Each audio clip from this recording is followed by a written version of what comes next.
श्री गुरुभ्यो नमः। वागीशाद्या सुमनसः सर्वार्थानामुपक्रमे यं नत्वा कृतकृत्या स्युः तं नमामि गजाननं। गुरुर्ब्रह्मा गुरुर्विष्णुः गुरुर्देवो महेश्वरः गुरुः साक्षात् परं ब्रह्म तस्मै श्री गुरवे नमः। सूर्यनारायणं वन्दे देवीं त्रिपुरसुन्दरीं गुरूनधिगतार्थांश्च निरन्तरमहं भजे। பிராமண வாக்கிய பேதாக அப்படிங்கிற விஷயத்தை பார்த்துட்டு இருக்கோம். இந்த பிராமண வாக்கியங்கள் பலவிதமா இருக்கு அப்படிங்கிறத சொல்லி அதுல கர்மோத்பத்தி வாக்கியம்னா என்ன அப்படிங்கிறத விளக்கினார். அதன் பிறகு குணவாக்கியம் அப்படிங்கிறத ஆரம்பிச்சார். விஹிதே கர்மணி ததங்கதயா திரவிய தேவதாதி விதாயகம் வாக்கியம் குணவாக்கியம் அப்படின்னு சொன்னார்.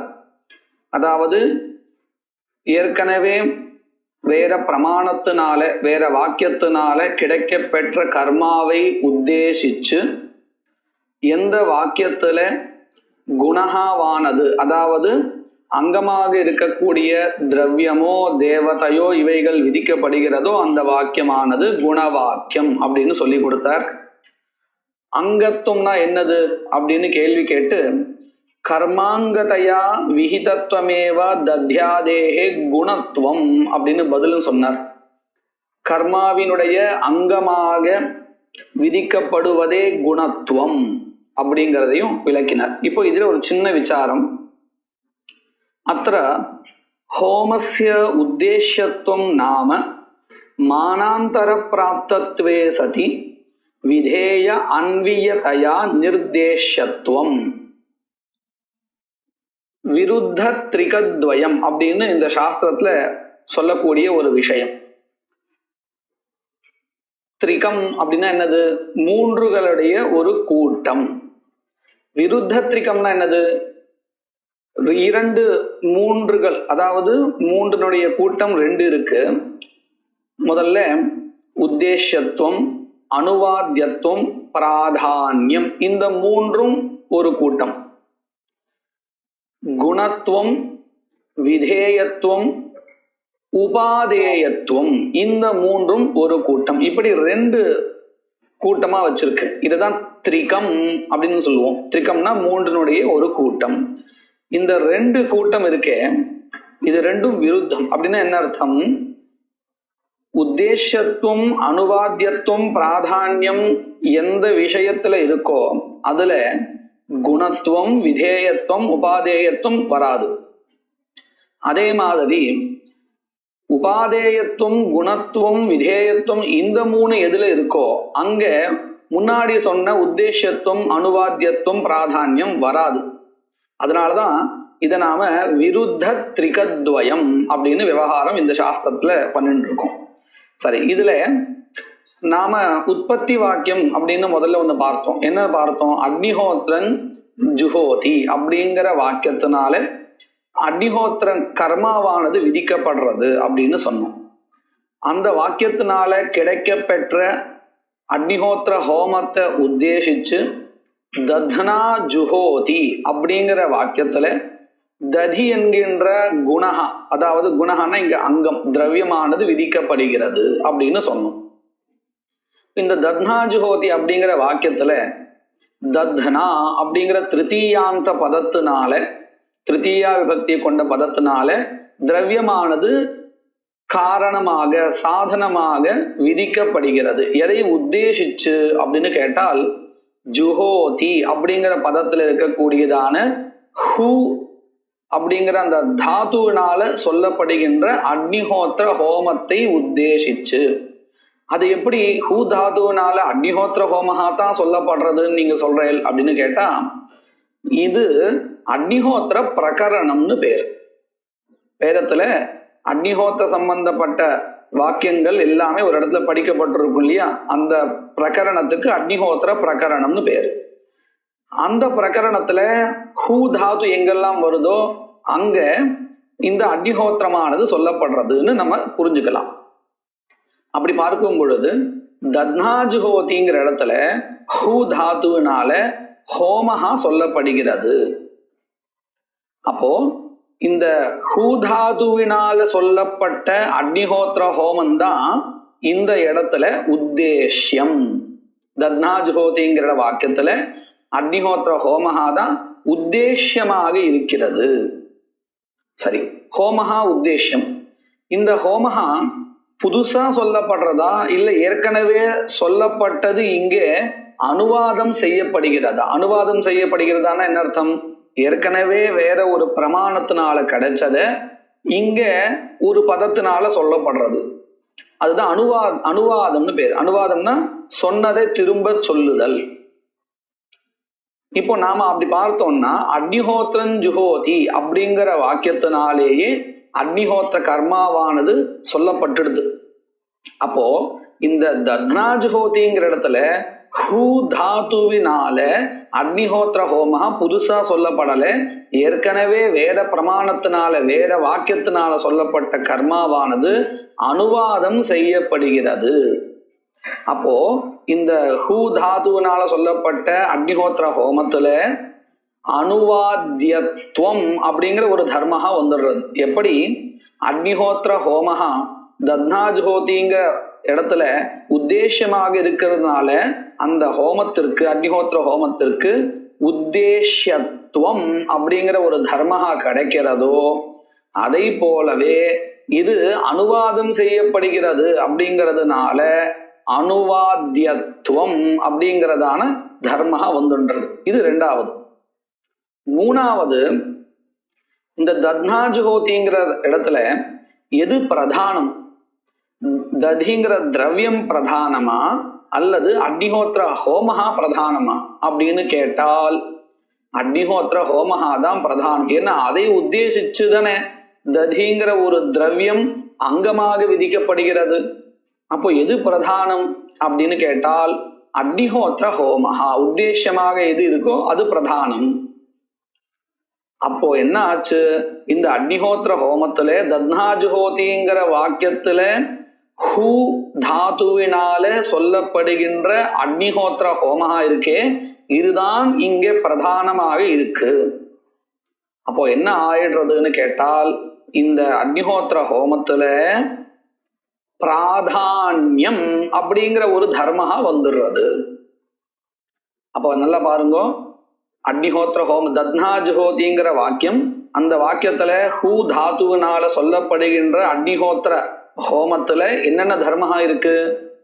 உத்தேசத்துவங்கிற தர்மஹா இருக்கு, அதே மாதிரி அனுவாத்தியத்துவம் அப்படிங்கிற ஒரு தர்மஹா இருக்கு, அதே மாதிரி பிராதான்யம் அப்படிங்கிற ஒரு தர்மஹா இருக்கு. இந்த மூன்றும் சேர்த்துதான் திரிகம், ஒரு திரிகம் ஆச்சு. இதே மாதிரி நாம ததியில பார்த்தோம்னு சொன்னா அங்க மற்றொரு திரிகம் இருக்கும். எப்படின்னு பார்ப்போம். முதல்ல விதேயத்துவம். விதேயத்துவம்னா என்னது? அஜ்ஞாத ஞாபகத்துவம் விதேயத்துவம், தெரியாத ஒன்றை சொல்லுவது, காண்பித்து கொடுப்பது. அப்போ நம்ம சந்தேகம் வரும், ததிங்கிறது நமக்கு என்ன தெரியாத விஷயமா? லோகத்துல நம்ம பிரதிதினம் அதை பயன்படுத்துறோமே, தயிர் தானே ததிங்கிற பதத்துக்கு அர்த்தம், அது நமக்கு தெரிஞ்சது தானே. அப்போ எப்படி அது அஜ்ஞாத விஷயமா இருக்கு அப்படின்னு கேட்டால் ததி தெரியாதுன்னு சொல்லலை, அது கண்டிப்பா எல்லாருக்கும் தெரியும்.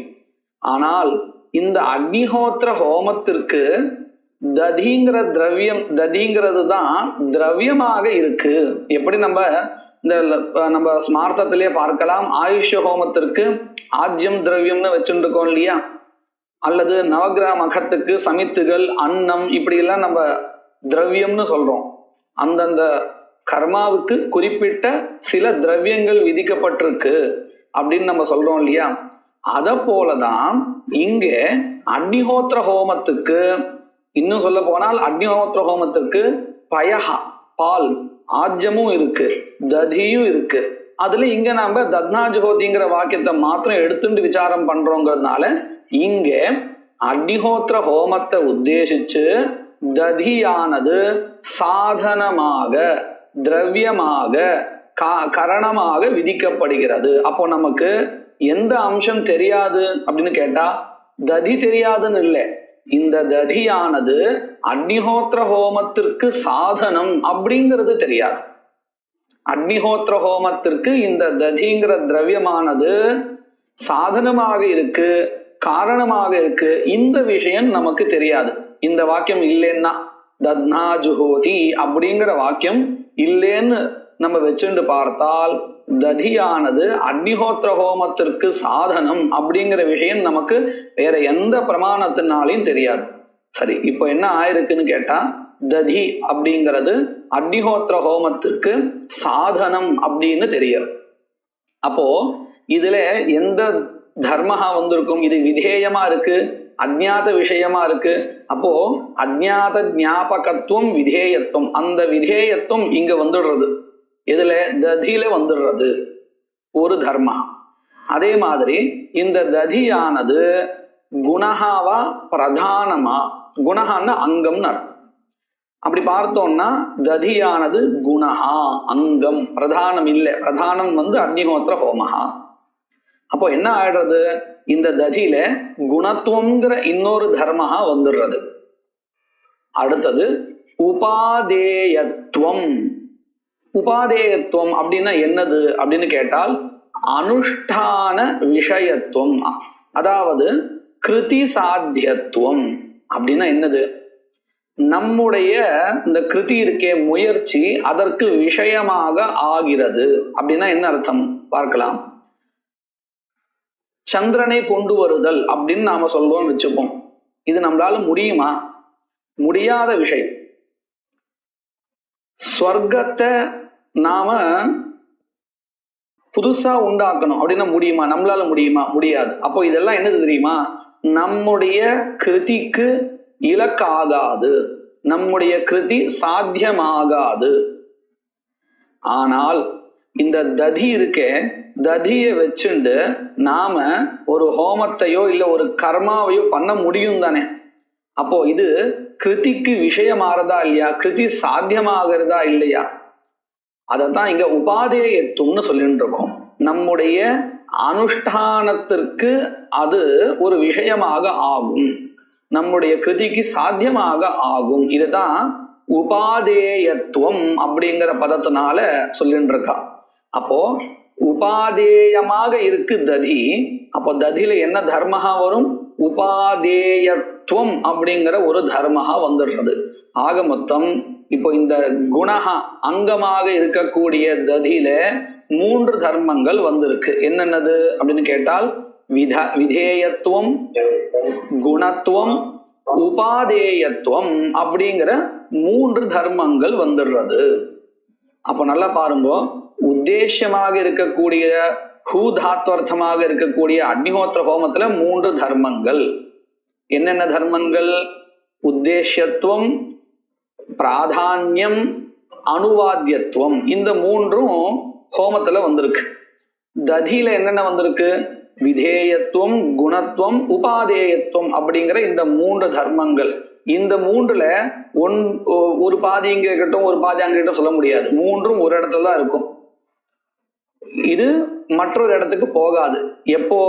ஒரே வாக்கியத்தை எடுத்து விசாரம் பண்ணும் பொழுது, தத்னா ஜுஹோதின்னு அந்த ஒரு வாக்கியத்தை எடுத்துட்டு அதை விசாரம் பண்ணும் பொழுது முதல்ல சொன்ன, அதாவது உத்தேசத்துவம், பிராதான்யம், அனுவாத்தியத்துவம், அது ஒரு இடத்துல தான் இருக்கும். அதுல உத்தேசத்துவம், அனுவாத்தியத்துவம் ஒரு இடத்துலையும், பிராதான்யம் இன்னொரு இடத்துலையும் அப்படி மாத்தி மாத்தி சொல்ல முடியாது. இந்த 3ம் ஒரு இடத்துல தான் இருக்கும். அதே மாதிரிதான் அந்த 3ம். அதனாலதான் இதை என்ன சொல்றோம்? விருத்த திரிகத்வயம் அப்படின்னு சொல்றோம். இது எப்போ? ஒரு வாக்கியத்தை எடுத்துட்டு விசாரம் பண்ணும் பொழுதுதான். இதே அக்னிஹோத்திர ஹோமத்துல விதேயத்துவம், குணத்துவம், உபாதேயத்துவம் அதுவும் வரும். எப்போ வரும்? அது ஒரு இடத்த காமிக்கலாம். இப்போ நாம விசாரம் பண்ணிட்டு இருக்கக்கூடிய வாக்கியம் குண வாக்கியம். இதுல அக்னிஹோத்திர ஹோமஹா உத்தேசமா இருக்கிறதுனால அந்த அக்னிஹோத்திர ஹோமத்துல உத்தேசத்துவம், அனுவாத்தியத்துவம், பிராதான்யம் இந்த 3 இருக்கு. இதே அக்னிஹோத்திர ஹோமஹா எங்க கரணமாக ஆகிறதோ அங்க நாம பார்த்தோம்னா அக்னிஹோத்திர ஹோமத்துல விதேயத்துவம், குணத்துவம், உபாதேயத்துவம் இது வந்துடும். எங்க? உற்பத்தி வாக்கியத்தை எடுத்துட்டு பார்த்தா புரிஞ்சிடும். அக்னிஹோத்திரம் ஜுஹோதி, அக்னிஹோத்திரன் ஜுகுயாத் ஸ்வர்க காமஹான்னு வாக்கியத்தை எடுத்துப்போம்.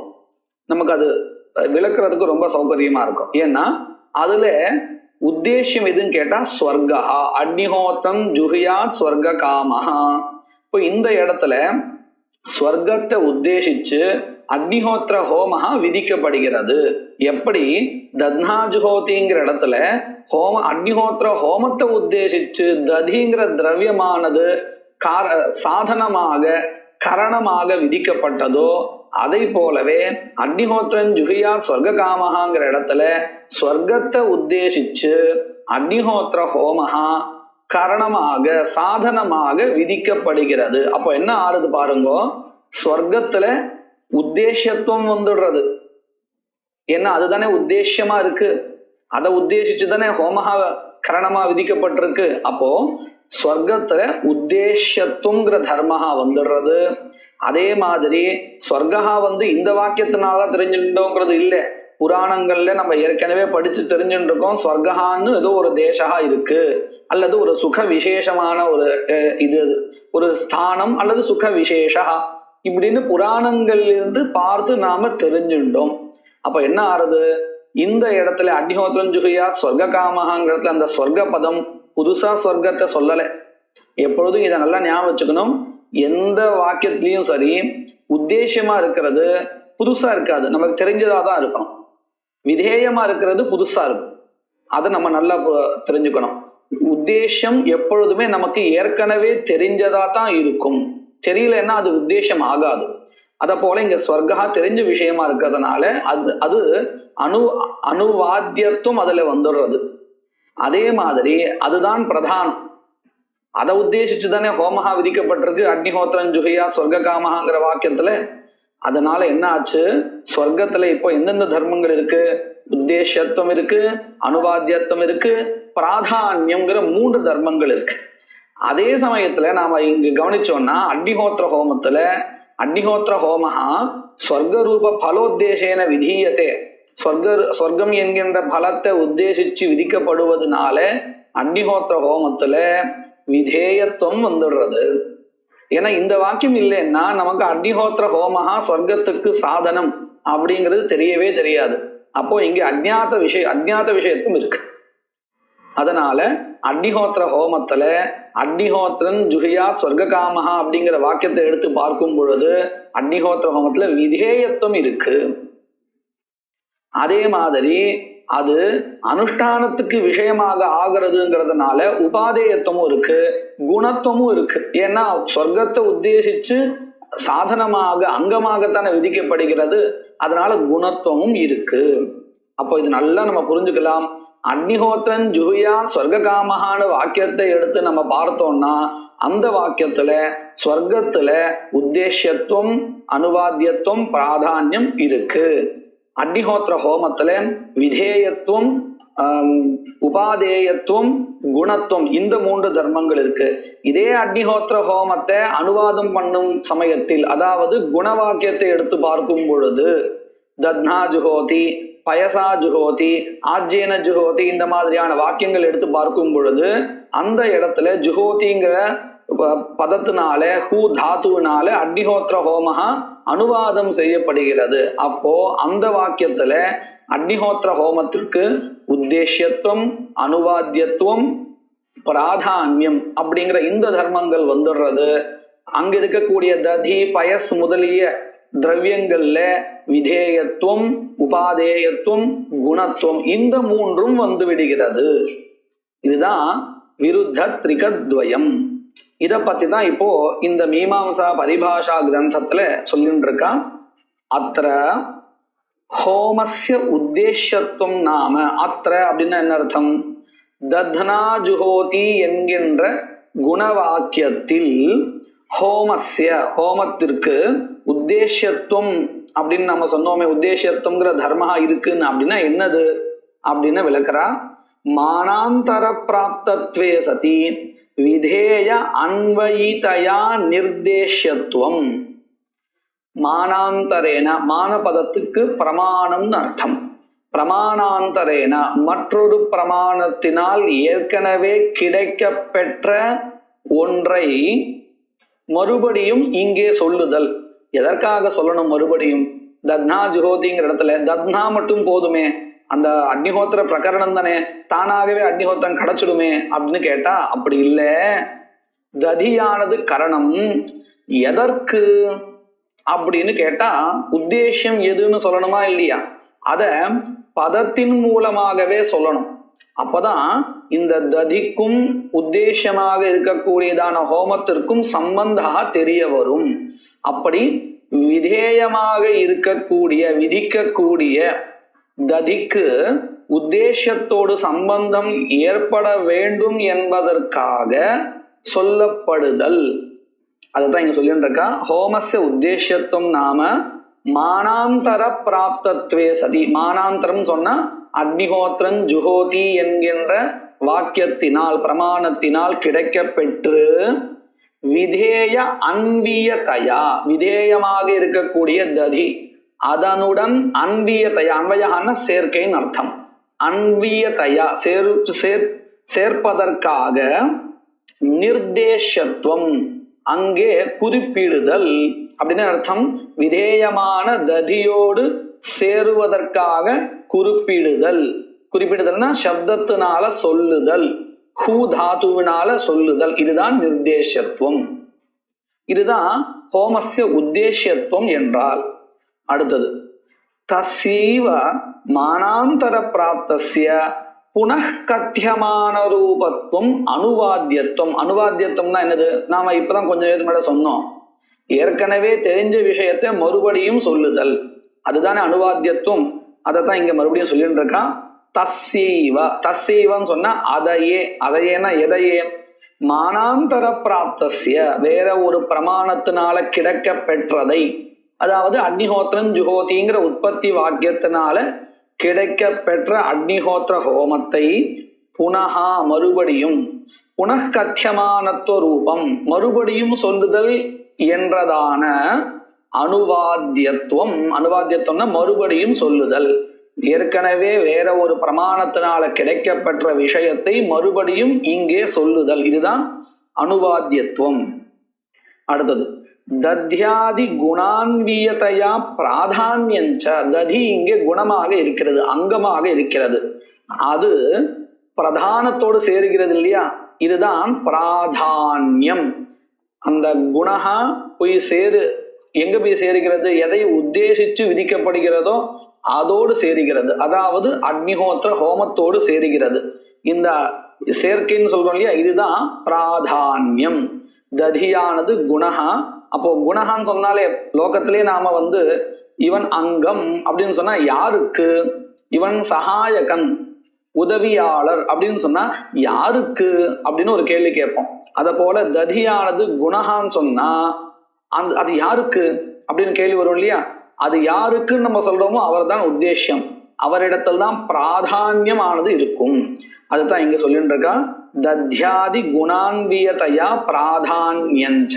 அப்போ இந்த மூன்று தர்மங்களும் தத்னா ஜுஹோதிங்கிற வாக்கியத்துல ஹூ தாத்துவினால சொல்லப்படுகின்ற அக்னிஹோத்திர ஹோமத்திற்கு சேருகிறது.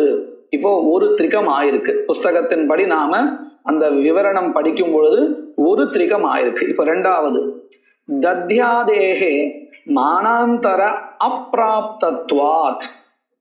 இந்த ததியானது நாம முன்னமே சொன்னது போல, ததிங்கிறது நமக்கு தெரியும், தயிர்னா என்னன்னு தெரியும், லோகத்துல கிடைக்கக்கூடிய வஸ்து தான்.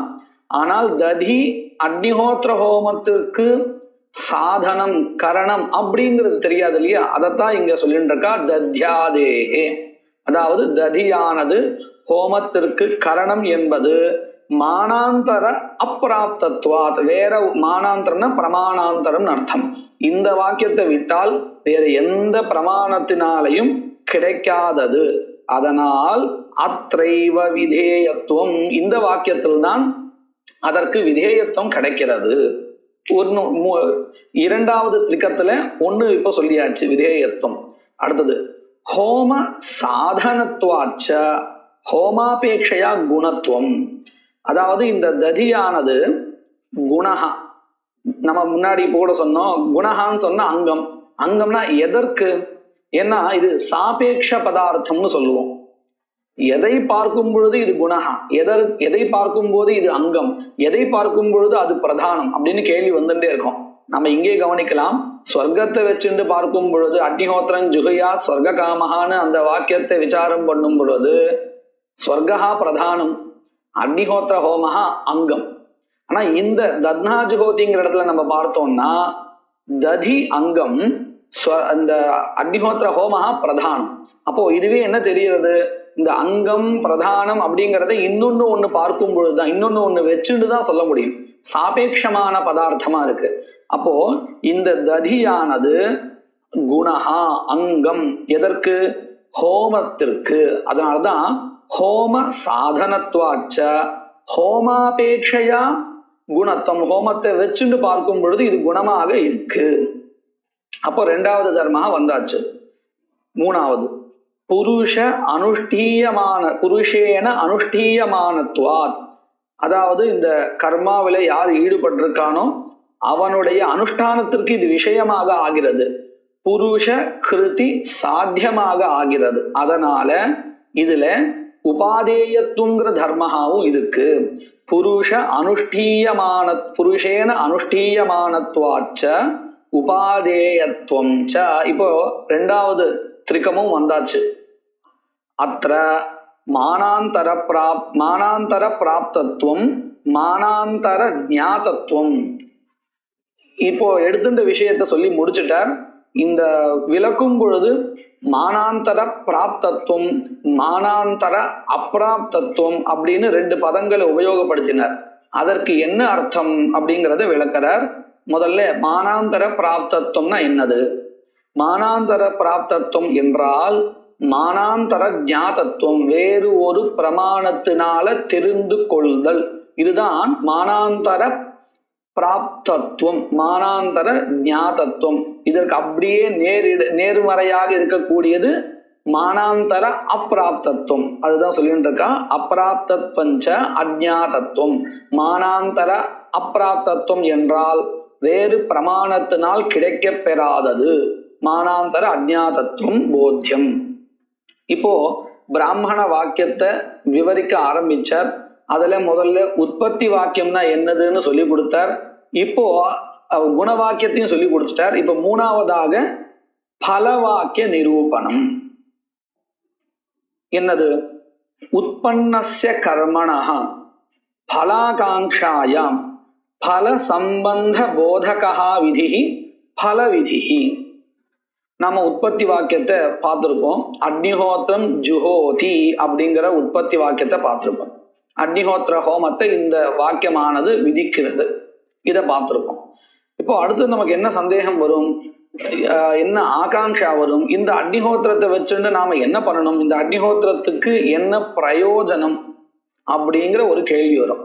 அப்போ இந்த பல சம்பந்தத்தை சொல்லி கொடுக்கக்கூடிய வாக்கியம் அக்னிஹோத்திரன் ஜுஹுயாத் ஸ்வர்க காமஹா அப்படிங்கிற வாக்கியம். உற்பத்தி வாக்கியத்துல வெறும் கர்மாவை மட்டும்தான் தெரிஞ்சுட்டோம், கர்மாவிற்கு என்ன பலன் தெரிஞ்சுக்கல.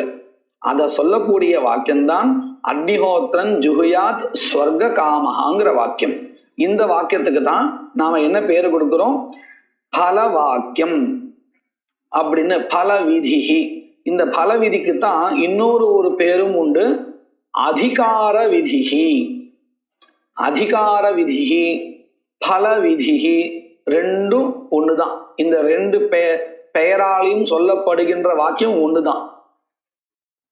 உற்பன்னஸ்ய கர்மணஹா, அதாவது உற்பத்தி வாக்கியத்தினால தெரிந்து கொண்ட கர்மாவிற்கு பலாகாங்ஷாயாம், பலன் என்ன என்று கேள்வி எழும் பொழுது பல சம்பந்த போதகா, பலத்தினுடைய சம்பந்தத்தை தெரிவிக்கின்ற விதிஹி, விதியானது பல விதி என சொல்லப்படுகிறது. யதா, உதாரணமாக அக்னிஹோத்திரன் ஜுஹுயாத் ஸ்வர்க காமஹா. இப்போ இந்த ஸ்வர்க காமஹாங்கிற பதம் எதை சொல்றது, ஸ்வர்க காமனாவான சொல்றது. ஸ்வர்க்கத்தை விரும்புகின்றவன் அக்னிஹோத்திரத்தை செய்ய வேண்டும் அப்படிங்கிறது மேலோட்டமான அர்த்தம். அப்போ ஸ்வர்கா பலன் அப்படிங்கிறது நமக்கு அர்த்தாத் தெரிகிறது. அത്ര யஹா ஸ்வர்க்கம் காமயதே, யஹா எவன் ஒருவன் ஸ்வர்க்கம் ஸ்வர்க்கத்தை காமயத்தை விரும்புகின்றானோ சஹா அவன் தத் சாதனத்வேனா ஸ்வர்க்கத்திற்கு சாதனமாக ஸ்வர்க்கத்தை உண்டு பண்ணுகின்ற கரணமாக அக்னிஹோத்திர நாமகம் ஹோமம் பாவையே அக்னிஹோத்திரம் என்கின்ற பெயரை கொண்ட இந்த கர்மாவை செய்ய வேண்டியது குர்யாத் இதி என்று இந்த வாக்கியத்திற்கு அர்த்தம். அக்னிஹோத்திர வாக்கியோத்பன்னஸ்ய கர்மணா அதாவது அக்னிஹோத்திரஞ்சுஹோதி என்கின்ற வாக்கியத்தினால் தெரிந்து கொண்ட கர்மாவிற்கு பல சம்பந்தமானது போத்தியதே தெரிவிக்கப்படுகிறது இந்த வாக்கியத்தினால். எந்த வாக்கியத்தினால்? அக்னிஹோத்திரன் ஜுஹுயாத் ஸ்வர்க காமஹா என்கின்ற வாக்கியத்தினால் என்பதினால் இந்த வாக்கியம் என்னது? பல வாக்கியம், அதிகார விதிகி, பல விதிகி எனப்படுகிறது. இப்போ மூணாவது பிராமண வாக்கியத்துல மூன்றாவது வகையை பார்த்துட்டோம். இப்போ நாலாவது வகை, இதுல நாம கொஞ்சம் தெரிஞ்சுக்க வேண்டியது இருக்கு. என்னது அப்படின்னு சொன்னா, கர்மாவில நித்திய கர்மா, நைமித்திக கர்மா, காமிய கர்மான்னு மூன்று வகையா பிரிச்சிருக்கோம். நியதமாக வரக்கூடியது நித்திய கர்மா, அநியதமாக வரக்கூடிய நைமித்திகமே ரெண்டு வகையா வச்சுக்கணும். இப்போ அமாவாசையா காலகா எப்பொழுதும் வந்துடுறது, அது கிரகணம் மாதிரி இல்லை. அப்போ அது என்ன தெரிகிறது? அதுவும் ஒரு நைமித்தம் தான். ஆனா நியத நைமித்திகம் அப்படின்னு அர்த்தம், கண்டிப்பா அது வந்துடும். அதனாலதான் அதை நித்தியம்னு சொல்லிட்டு இருக்கோம். இதே கிரகணம் போன்றவைகள் அது நைமித்திகம் தான், அதுவும் ஒரு நிமித்தத்தை வச்சுன்னு தான் வரப்போகுது கிரகண அனுஷ்டானங்கள். அப்போ அதுவும் அமாவாசை ரெண்டும் ஒன்னான்னு கேட்டா ரெண்டும் ஒண்ணு இல்லை. நல்லா கவனிச்சா தெரியும். அமாவாசையா காலம் கூட ஒரு குறிப்பிட்ட காலம் தானே. பிரதிதினம் நம்ம சந்தியாவந்தனம் மாதிரி நாம பண்றது இல்லை, ஒரு குறிப்பிட்ட காலம். அப்ப அதுவும் நிமித்தம் தானே அப்படின்னு கேட்டா அது நியத நிமித்தம், கண்டிப்பாக வந்தே தீரும். ஆனா கிரகணாதிகள் அப்படி இல்லை, வரும், இந்த வருஷம் வரும், இன்னொரு வருஷம் வராமலும் இருக்கலாம். அது அநியத நிமித்தம். இப்படி அநியத நிமித்தமா எது இருக்கோ அதுதான் நம்ம நிமித்தம்னு லோகத்துல விவகாரம் பண்ணிட்டு இருக்கோம். நியத நிமித்தமா எது இருக்கோ அதை நித்தியம்னு சொல்லிட்டு இருக்கோம். இப்படிதான் நம்ம விவகாரம் பண்றோம். சரி, இந்த அதே மாதிரி காமியம் கர்மா ஒரு விருப்பத்தின் பெயரால, அதுவும் சாஸ்திரத்தினால சொல்லப்பட்டு இருந்தால், உதாரணத்துக்கு காரீரியா ஜேத விருஷ்டி காமகான் இருக்கு, மழை வேண்டியவன் காரீரி விருஷ்டியை பண்ண வேண்டியதுன்னு இந்த மாதிரி பல காமனைகளை வச்சுண்டு சொல்லப்பட்டிருக்கக்கூடிய கர்மாக்களை நம்ம பார்க்கிறோம். இந்த மாதிரி சொர்க்கம் வேணுமா இருந்தால் ஜோதிஷ்டோம யாகத்தை பண்ண வேண்டியது, அக்னிஹோத்திர ஹோமத்தை பண்ண வேண்டியது, இப்படிலாம் நம்ம பார்க்கிறோம். இது கர்மாக்கள். அதை போலவே திரவியங்களும் விதிக்கப்பட்டிருக்கு. உதாரணத்திற்கு இந்த அக்னிஹோத்திர ஹோமகா இருக்கே, இது நித்தியமாவும் இருக்கு, எந்த வித பலனும் கிடையாது, அதை பிரதிதினம் பண்ண வேண்டியது. சந்தியாவந்தனம் மாதிரி அக்னிஹோத்திர கர்மாவையும் பண்ண வேண்டியது. அப்படி இருக்கக்கூடிய அக்னிஹோத்திரம் கர்மா நித்திய அக்னிஹோத்திரம், நித்யா அக்னிஹோத்திரம்னு சொல்லுவோம். அதே மாதிரி காமிய அக்னிஹோத்திரமும் உண்டு. காமிய அக்னிஹோத்திரம் என்னது? இவ்வளவு நாள் நம்ம படிச்சிருந்தோம் இல்லையா, அக்னிஹோத்திரம் ஜுஹுயாத் ஸ்வர்க காமஹான்னு, இதுதான் காமிய அக்னிஹோத்திரம். இந்த அக்னிஹோத்திரமானது எங்கு வித்தியாசப்படும்? சங்கல்பத்துல வித்தியாசப்படும், வேற எதுலயும் வித்தியாசப்படாது. நாம எந்த வித பலனும் எதிர்பார்க்காமல் பண்ணினோமே ஆனால் நித்திய கர்மா நினைச்சுட்டு பண்ணோம்னா அங்க சங்கல்பத்துல ஸ்வர்க காமஹா அகம் அப்படிங்கிற மாதிரி எல்லாம் வராது, சங்கல்பத்துல மாறும். இதே காமிய கர்மாவை பண்றதா இருந்தால் சங்கல்பத்துல அதை நாம சொல்லிட்டு பண்ணணும். இந்த வித்தியாசம் இருக்கு. சரி, இப்போ நாம பார்த்த இடம் கர்மாவானது ஒரு பலனை உத்தேசிச்சு விதிக்கப்பட்டிருக்கு. அக்னிஹோத்திரன் ஜுஹயா ஸ்வர்க காமஹா, ஸ்வர்க்கத்தை உத்தேசிச்சு அக்னிஹோத்திரன் கர்ம விதிக்கப்படுறது. இதே கர்மாவானது இந்த கர்மாவுல நாம வேறு சில திரவியங்களை வச்சுட்டு பண்ணால் வேற ஒரு பலனை கொடுக்குமா இதே கர்மா. எப்படி? தத்னா இந்திரிய காமஸ்ய ஜுஹுயாத். இந்த வாக்கியத்துல இருந்து நமக்கு என்ன அர்த்தம் தெரிகிறதுன்னா, அக்னிஹோத்திரம் அதே அக்னிஹோத்திரம் தான், அதே அக்னிஹோத்திரத்துல ததியை வச்சுட்டு பண்ணினால் இந்திரியம், அதாவது இந்திரிய புஷ்டி அப்படிங்கிற பலன் ஏற்படுமா. இப்ப பாருங்க, அக்னிஹோத்திரன் ஜுஹயா சொர்க்க காமஹாங்கிற வாக்கியத்தினால நமக்கு என்ன அர்த்தம் தெரிஞ்சது? அக்னிஹோத்திரமானது சொர்க்கத்துக்கு சாதனம்னு தெரிஞ்சது. ஆனால் தத்னா இந்திரிய காமஸ்ய ஜுஹயாத் அப்படிங்கிற இந்த வாக்கியம் அக்னிஹோத்திர பிரகரணத்துல இருக்கக்கூடிய வாக்கியம் இந்த வாக்கியத்திலையும் தத்னா இந்திரிய காமஸ்ய ஜுஹுயாத் அப்படிங்கிறது கூடியதான ஹூ தாத்துவானது அக்னிஹோத்திர ஹோமத்தை தான் சொல்றது. அப்போ ஒருவேளை அந்த அக்னிஹோத்திர கர்மாவை பண்ணக்கூடியவன் எனக்கு இந்திரிய புஷ்டியானது இருக்கட்டும் அப்படின்னு விருப்பப்படுவானே ஆனால் அவன் ததியை வச்சுண்டு பண்ணணுமா? அப்படின்னா என்ன அர்த்தம்? இந்த அக்னிஹோத்திர ஹோமத்துல பயசும் பால் அதுவும் திரவியமா இருக்கு, ததியும் திரவியமா இருக்கு, அதே மாதிரி ஆஜ்யமும் திரவியமா இருக்கு. இப்படி நானா திரவியங்கள் சொல்லப்பட்டிருக்கு விகல்பமாக, இதுவோ அதுவோன்னு. அப்படி இருக்கும் பொழுது ஒருத்தன் இந்திரிய புஷ்டியை விரும்பினானே ஆனால் அவன் ததியை வச்சுட்டு இந்த அக்னிஹோத்திரத்தை பண்ணணுமா? பண்ணினால் என்ன ஆகும்? அவனுக்கு இந்திரிய புஷ்டி ஏற்படும். அப்போ இதே அக்னிஹோத்திர ஹோமஹா முன்னாடி ஸ்வர்க்கத்துக்கு சாதனம்னு சொன்னோம், காமிய கர்மாவாக சொன்னோம். நித்திய கர்மாவும் ஒண்ணு இருக்கு, அதையும் மனசை வச்சுக்கணும், அது தனி. காமிய கர்மாவா சொல்லும் பொழுது எந்த திரவியத்தை வச்சுன்னு பண்ணினாலும் காமிய கர்மாவாக அக்னிஹோத்திரமானது ஸ்வர்க்கத்துக்கு சாதனமா ஆறுது. பயசு வச்சுன்னு பண்ணாலும் சரி, ஆஜ்யத்தை வச்சுட்டு அல்லது ததியை வச்சுன்னு பண்ணாலும் சரி, மூணுல எதை வேணா வச்சு பண்ணலாம். சங்கல்பத்துல மாத்திரம் ஸ்வர்க்கத்தை உத்தேசிச்சு பண்றேன்னு சொல்லிக்கணும். அத போல இது மூன்றுத்துக்கும் மேல இன்னும் கூட திரவியங்கள் வேதத்தை சொல்லப்பட்டிருக்கு. அக்னிஹோத்திரத்துக்கு சாதனமாக கரணமாக அதாவது திரவியமாக இன்னும் கூட நிறைய சொல்லப்பட்டிருக்கு. சரி, இப்போ நாம ஒரு உதாரணத்துக்கு இந்த மூணு சொல்லுவோம். சங்கல்பத்துல நான் சொர்க்கத்தை விரும்பி பண்றேன்னு பண்ணிண்டால் எந்த திரவியத்தை வச்சு இந்த மூணு திரவியத்தை வச்சுட்டு பண்ணினாலும் அவனுக்கு சொர்க்கம் கிட்டும். அதே சமயத்துல விசேஷமாக நான் இந்திரிய புஷ்டியை விரும்புகிறேன் அப்படின்னு சங்கல்பம் பண்ணிட்டு ததிய திரவியமா வச்சுண்டு பண்ணினானே ஆனால் அவனுக்கு இந்த அக்னிஹோத்திர ஹோமத்தினாலேயே இந்திரிய புஷ்டியானது பலமாக ஏற்படுறது. இப்போ இந்த இடத்துல ஒரு சின்ன கேள்வியை நாம கேட்டுக்கணும்.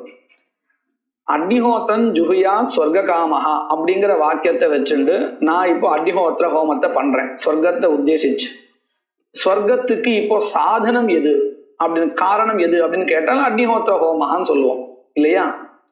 ஆனால் தத்னா இந்திரிய காமச ஜுஹுயாத் அப்படிங்கிற இடத்துல இந்திரியம் இந்திரிய புஷ்டி என்கின்றதான பலத்திற்கு எது சாதனம் அப்படின்னு கேட்டால் அக்னிஹோத்திர ஹோமஹாவா அல்லது ததியான்னு கேட்டால் ததின்னு தான் சொல்லணும்.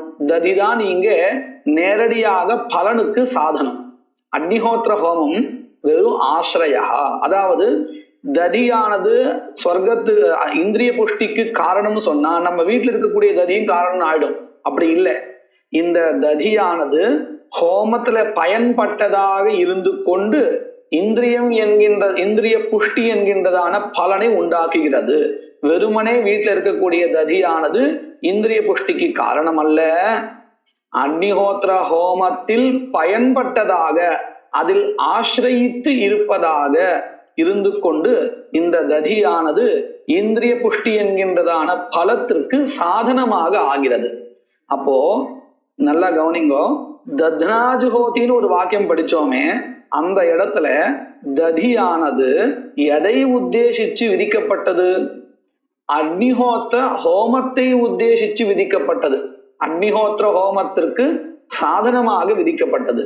ஆனால் தத்னா இந்திரிய காமஸ்ய ஜுஹுயாத் அப்படிங்கிற வாக்கியத்துல ததியானது விதிக்கப்படுறது எதை உத்தேசிச்சு விதிக்கப்படுறது அப்படின்னு கேட்டால் அக்னிஹோத்திர ஹோமத்தை உத்தேசிச்சு அல்ல, இந்திரிய புஷ்டி என்கின்ற பலனை உத்தேசிச்சு விதிக்கப்படுறது. பலாய குண விதிஹி. தத்னா ஜுஹோதிங்கிற இடத்துல ஹோமாய குண விதி இல்லையா? அந்த தத்னா ஜுஹோதிங்கிறத ஹூ தாத்துவனால சொல்லப்படுகின்ற அக்னிஹோத்திர ஹோமத்தை உத்தேசிச்சு குணஹா ததி என்கின்ற குணஹா விதிக்கப்பட்டது. அதனால அந்த வாக்கியத்தை நம்ம சொல்றதா இருந்தா எப்படி சொல்லணும்? ஹோமாய குணவிதி இல்லையா? அதுதான் குண வாக்கியம்னு சொல்றோம்.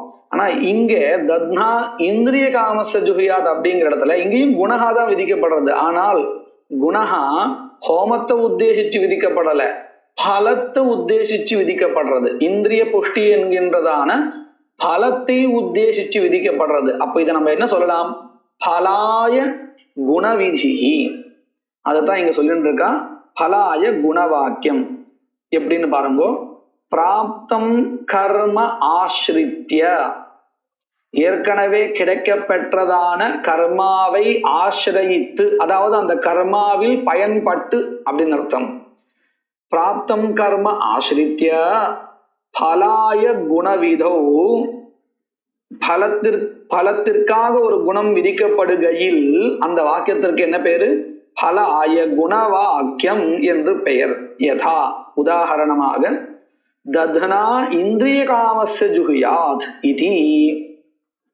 அத்ர, அதாவது இந்த தத்னா இந்திரிய காமஸ்ய ஜுஹுயாத் என்ற வாக்கியத்தில் அக்னிஹோத்திர வாக்கியோத்பன்னம், அதாவது அக்னிஹோத்ரஞ்சுஹோதி அப்படிங்கிற வாக்கியத்தினால கிடைக்க பெற்ற அக்னிஹோத்திர ஹோமத்தை ஆசிரியமாக கொண்டு, அக்னிஹோத்திர வாக்கியோத்பன்னம் ஹோமம் ஆசிரித்ய, அக்னிஹோத்ரஞ்சுஹோதி என்கின்ற வாக்கியத்தினால் கிடைக்க பெற்றதான அக்னிஹோத்திர ஹோமத்தை ஆசிரயித்து அதில் பயன்பட்டு இந்திரிய பலாய, இந்திரிய புஷ்டி என்கின்ற பலத்தை உத்தேசிச்சு ததிரூப குணஹா விதீயதே, ததி என்கின்ற திரவியமானது விதிக்கப்படுகிறது. அப்போ இந்த வாக்கியத்துக்கு என்ன அர்த்தம்? தத்னா இந்திரிய காமஸ்ய ஜுஹுயாத் அப்படிங்கிற வாக்கியத்துக்கு ஹோமாஸ்ரிதேன தத்னா, ஹோமத்தில் ஆசிரியமாக இருக்கக்கூடிய ததியினால் இந்திரிய ரூபம் பலம் பாவயேத், இந்திரிய புஷ்டி என்கின்ற பலத்தை சம்பாதிக்க வேண்டியது, பலத்தை உண்டு பண்ண வேண்டியது. அதனாலதான் ரொம்ப ஜாகிரதையா எழுதியிருக்க ஹோமாஸ்ரிதேனா, அதாவது வெறும் தயிர் இல்லை, ஹோமாஸ்ரிதேனா ஹோமத்தில் ஆசிரியமாக இருக்கின்ற தயிரினால், தத்னா ஹோமத்தில் பயன்பட்டதாக இருந்து கொண்டிருக்கக்கூடிய ததியினால் இந்திரிய ரூபம் பலம் பாவயேத் என்று இந்த தத்னா இந்திரிய காமஸ்ய ஜுஹுயாத் அப்படிங்கிற வாக்கியத்துக்கு அர்த்தம்.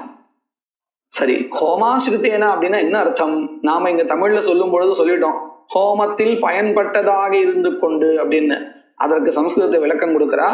ஹோமாஸ்ரிதேனா என்றால் ஹோம காரணீபூதேனா, ஹோமத்தில் சாதனமாக இருந்து கொண்டு அப்படின்னு அர்த்தம்.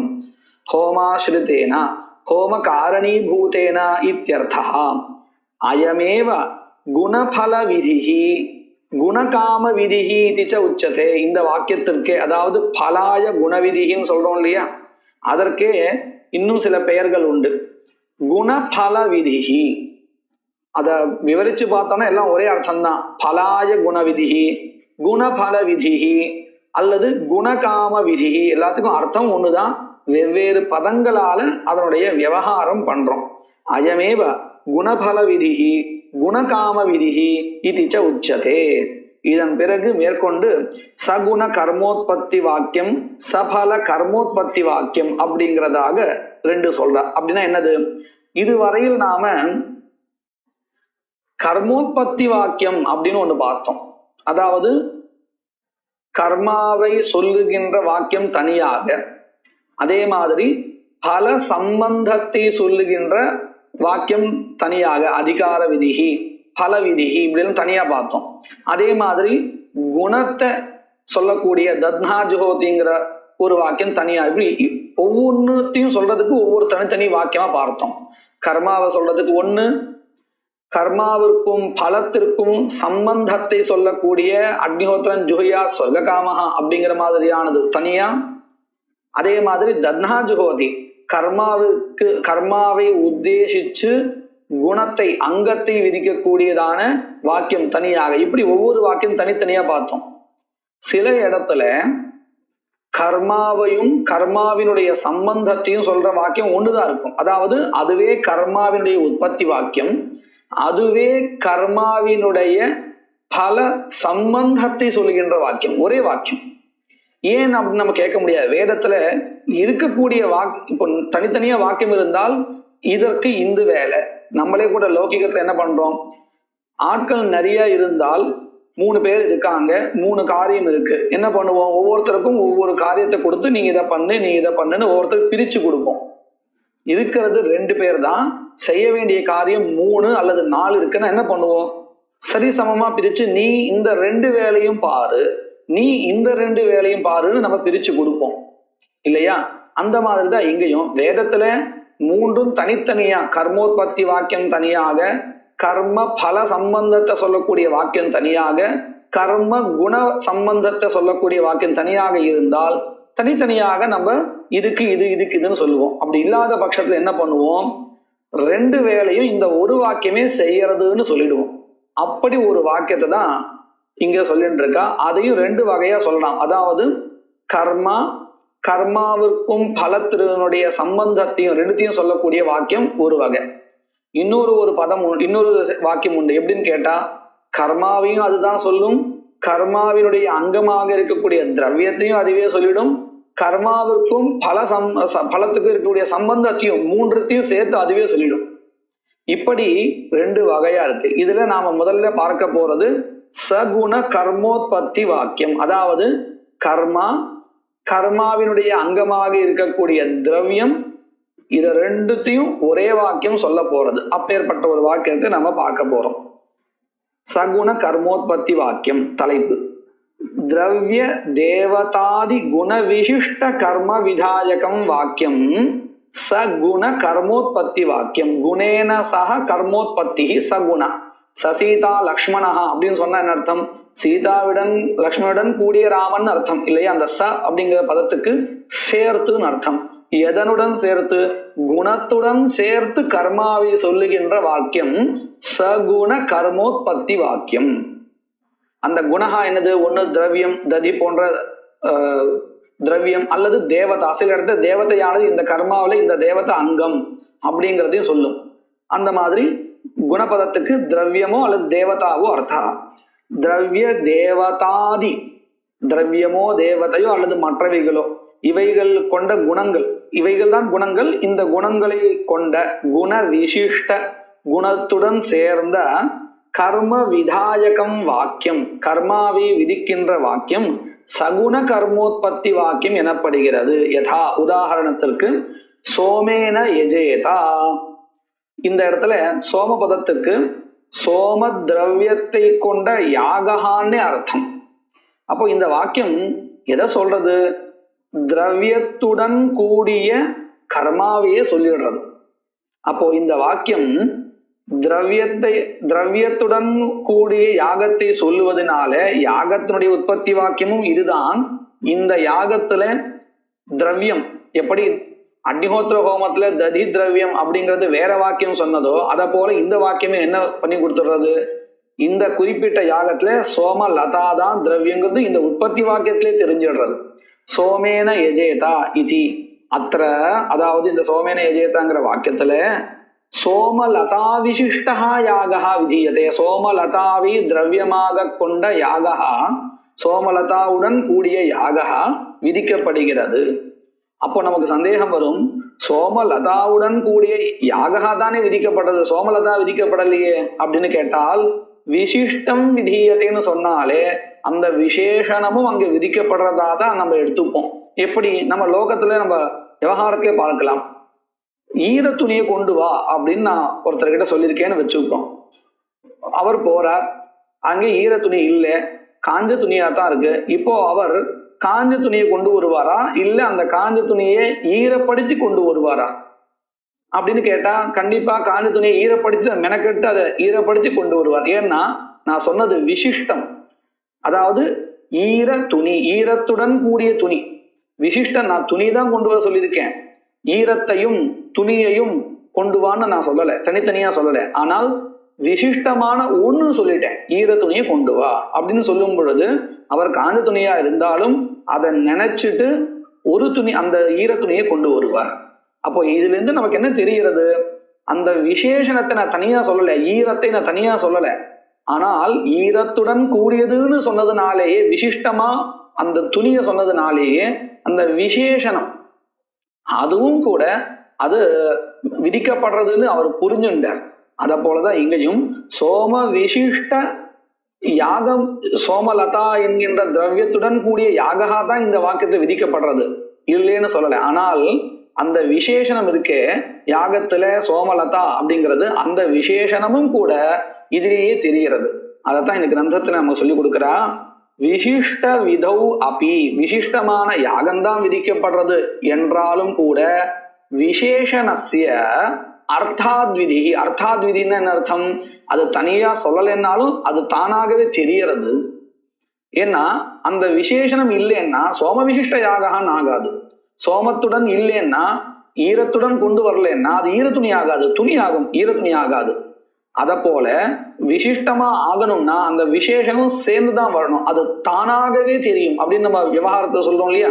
அதுதான் இங்க சாஸ்திரத்துல அர்த்தாத் விதிஹி அர்த்தாத் நியாயதே அப்படிங்கிற பதத்தினால நம்ம எப்படி லோகத்தை தானாகவே தெரிகிறதுன்னு சொல்றோமோ அத போல இங்க சொல்லிட்டு இருக்கா அர்த்தாத் விதிஹி, விசேஷனஸ்ய அர்த்தாத் விதிஹி. அதுக்கப்புறம் இரண்டாவது வகை, அதாவது ஒரே வாக்கியமானது கர்மாவையும் கர்மாவுக்கு அங்கமா இருக்கக்கூடிய திரவியத்தையும் பல சம்பந்தத்தையும் எல்லாத்தையும் சேர்த்து விதிக்கக்கூடியதான ஒரு வாக்கியம். ஆனா இப்போ இந்த புஸ்தகத்துல திரவியத்தோடு சேர்ந்ததாக சொல்ல போறது இல்லை, கர்மாவையும் கர்மாவிற்கும் பலத்திற்கும் இருக்கக்கூடிய சம்பந்தத்தையும் சொல்லக்கூடிய வாக்கியம். அதை தான் உதாரணமா வச்சிருக்கா.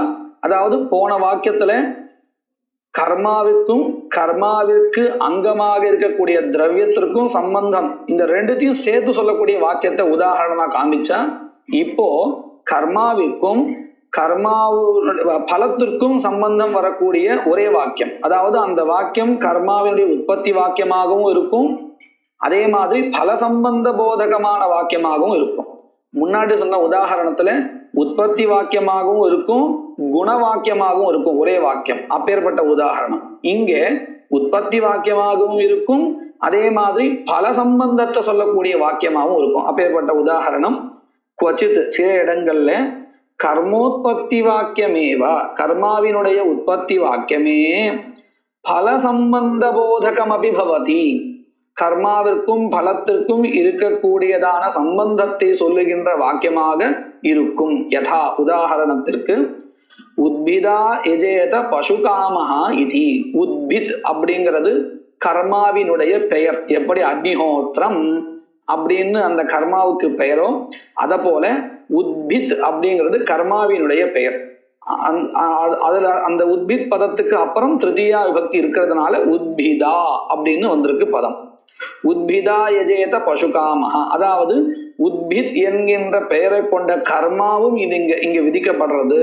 பசுகாமஹாங்கிற பதத்தினால இந்த கர்மாவுக்கு பலன் பசு என்கின்றது, அதாவது பசுதான் இங்கே பலம்.